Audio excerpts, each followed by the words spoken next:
When Dodge brought back the Charger in 2006, it did not just build a retro muscle sedan. It also created a modern highway predator in uniform, the police-spec Charger that enthusiasts now group under the Pursuit banner. Launched as the Dodge Charger police package after its 2005 New York debut, it gave departments a fresh rear-wheel drive alternative to the aging Crown Victoria and front-wheel drive Chevrolet Impala. Early cars offered a 3.5-liter V6, or the star of the show, a 5.7-liter Hemi V8, rated around 340 horsepower, with cylinder deactivation to save fuel when the trooper was not chasing anyone. For 2009, the Hemi was upgraded to roughly 368 horsepower and 395 pound-feet of torque, and Dodge proudly advertised the Charger Police V8 as the most powerful production cop car, backed by Michigan State Police testing that showed it leading the pack in acceleration, top speed, and braking. In the mid-1950s, the California Highway Patrol discovered that its standard patrol sedans were getting embarrassed by hot rodders on the new freeways. So in 1955, they ordered a purpose-built rocket with a badge, the Buick Century 68. Buick took the relatively light two-door special sedan shell, bolted in the big 322 cubic inch nailhead V8 from the pricier Century Roadmaster line, and added heavy-duty Roadmaster drum brakes. Period figures quoted 236 horsepower and a curb weight under 3,800 pounds. Serious firepower for 1955. Only around 270 of these Model 68 two-door sedans were built, all for the California Highway Patrol, with a mix of 3-speed manual transmissions and Dynaflow automatic transmissions, and none sold to everyday buyers. The legend went nationwide when identical Century 68s appeared on the television series Highway Patrol, with Broderick Crawford barking 10-4 into the radio, turning a fleet order into pop culture history. By the late 1980s, American law enforcement no longer needed flash. It needed something that would not quit. That car was the Ford Crown Victoria Police Interceptor. This was not a car built to impress. It was built to endure. Body-on-frame construction. Rear-wheel drive. A long wheelbase that stayed calm at triple-digit speeds. Under the hood sat Ford's 4.6 modular V8, tuned not for flash, but for relentless reliability.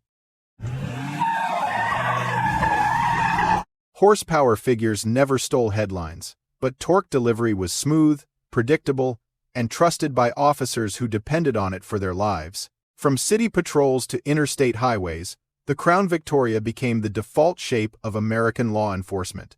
Tens of thousands filled parking lots from California to New York, sheriffs, state troopers, detectives, unmarked units. If it wore a badge, chances were it rode on Crown Vic's steel wheels. Imagine barreling down a California freeway in 1969, thinking your 383-powered muscle car is hot stuff, when your mirror suddenly fills with a black and white 1969 Dodge CHP Polara 440. That is the moment you learn what cop motor really means. The California Highway Patrol Special ordered 1,564 of these Polara Pursuit sedans for 1969, each built to CHP-only specifications, and invoiced at about $2,327 per car, far below the roughly $4,400 sticker of a comparable civilian Polara. Under the hood sat the E86 code 440 Magnum, a 440 cubic inch big block, with a 4-barrel carburetor, 10.1-to-1 compression, a special camshaft, and an official rating of about 375 horsepower and 480 pound-feet of torque.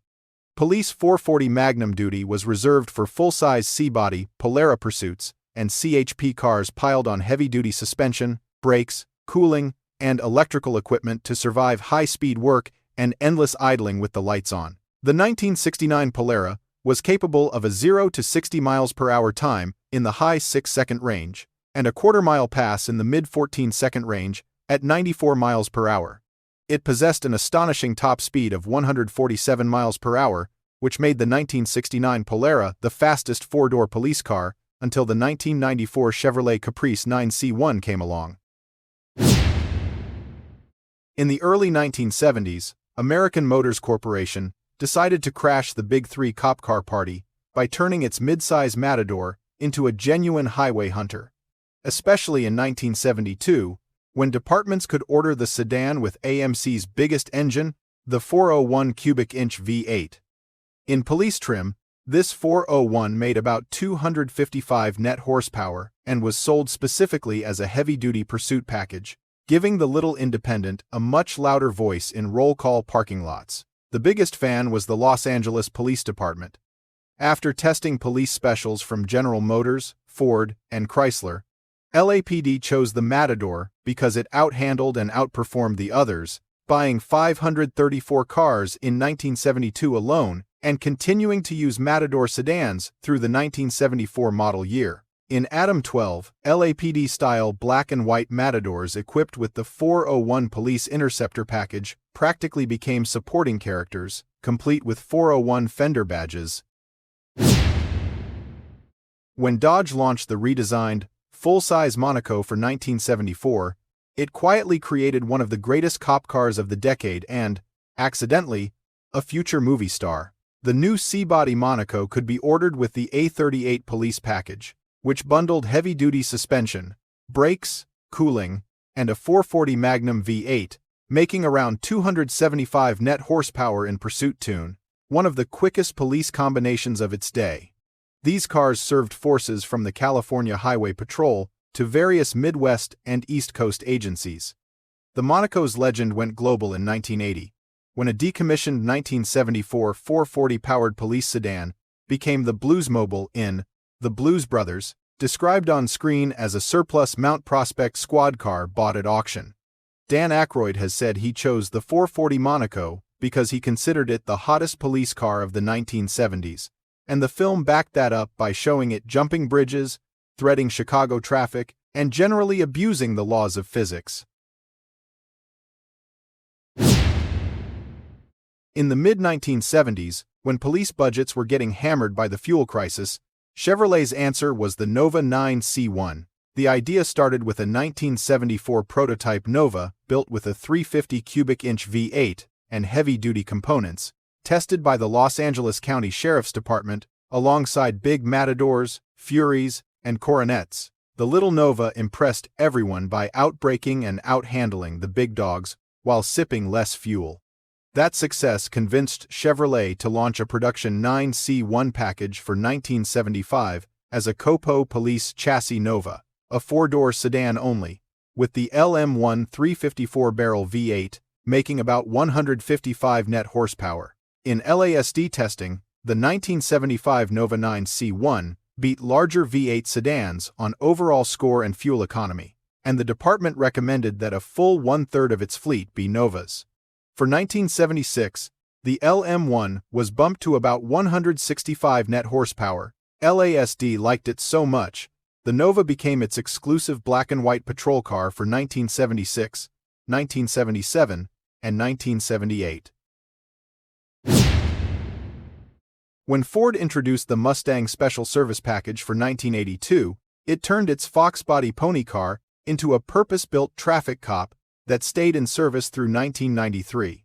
The idea came from the California Highway Patrol, which asked Ford for a lighter, faster alternative to bulky Fairmonts and LTD Crown Victorias. Ford responded by adapting the Mustang 5.0 LX into a pursuit-rated package built exclusively for law enforcement. Early CHP cars used a 157 horsepower, 5.0 cubic inch V8 and were ordered in a batch of about 400 notchback coupes, all wearing full police gear, and the now famous slogan, "This Ford chases Porsches for a living." Over the next decade, roughly 15,000 SSP Mustangs were built for more than 60 agencies, from CHP and the Florida Highway Patrol to federal users like the DEA and FBI, plus some genuinely wild duties, including chasing Lockheed U-2 spy planes down the runway for the United States Air Force. When Chevrolet updated the Bubble Caprice for 1994, the police spec 9C1 went from sturdy workhorse to true muscle sedan, thanks to the new LT1 5.7 cubic inch V8. In place of the old throttle body 5.7, the 9C1 could now be ordered with a multi-port injected LT1 small block, making about 260 horsepower and 330 pound-feet of torque, sharing its basic architecture with the Chevrolet Corvette and Chevrolet Impala SS of the same era. Underneath, the 9C1 package bundled heavy-duty cooling, four-wheel disc brakes, firmer springs and dampers, a certified high-speed speedometer, and extra wiring for lights and radios, turning the Big B body Caprice into a purpose-built pursuit tool rather than just a sedan with a light bar. Contemporary testing reported 0 to 60 miles per hour in roughly 7 seconds, quarter-mile times in the mid-15-second range, and top speeds in the 135 mile per hour range. The LT1 Caprice quickly became a favorite with state and municipal agencies across North America, often out-accelerating rival Crown Victorias and Mopar sedans, while matching them on highway stability and braking. These machines were never just transportation. They were tools of duty, symbols of authority, and reflections of their era. From roaring big blocks to quiet endurance, each cop car carried the weight of American roads and American stories. If this journey through police car history spoke to you, take a moment to subscribe to American Muscle Soul and stay with us. Now tell us, which cop car truly earned your respect, and which one do you think does not belong on this list?